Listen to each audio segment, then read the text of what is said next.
They all climbed up on a high board fence, 9 little goblins with green glass eyes, 9 little goblins that had no sense and couldn't tell coppers from cold mince pies. And they all climbed up on the fence and sat, and I asked them what they were staring at. And the first one said, as he scratched his head with a queer little arm that reached out of his ear and rasped its claws in his hair so red, "This is what this little arm is for."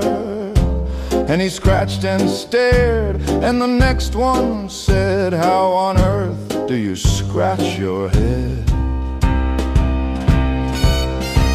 And he laughed like the screech of a rusty hinge, laughed and laughed till his face grew black. And when he choked with a final twinge of his stifling laughter, he thumped his back with a fist that grew on the end of his tail, till the breath came back to his lips so pale. And the third little goblin leered round at me, and there were no lids on his eyes at all. And he clucked one eye and he says he, "What is the style of your socks this fall?" And he clapped his heels, and I sighed to see that he had hands where his feet should be. Then a bald-faced goblin, gray and grim, bowed his head, and I saw him slip his eyebrows off as I looked at him and paced them over his upper lip. And then he moaned in remorseful pain, Would I'd me brows again."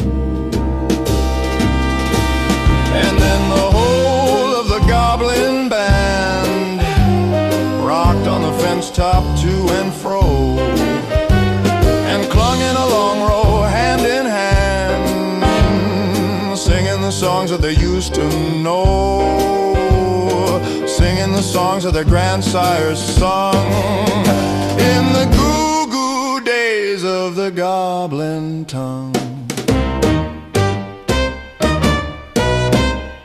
And ever they kept their green glass eyes fixed on me with a stony stare, till my own grew glazed with a dread surmise, and my hat whooped up on my lifted hair.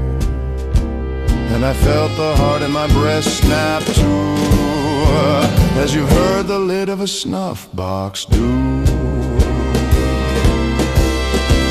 And they sang, "You're asleep, there is no board fence, and never a goblin with green glass eyes. 'Tis only a vision the mind invents after a supper of cold mince pies.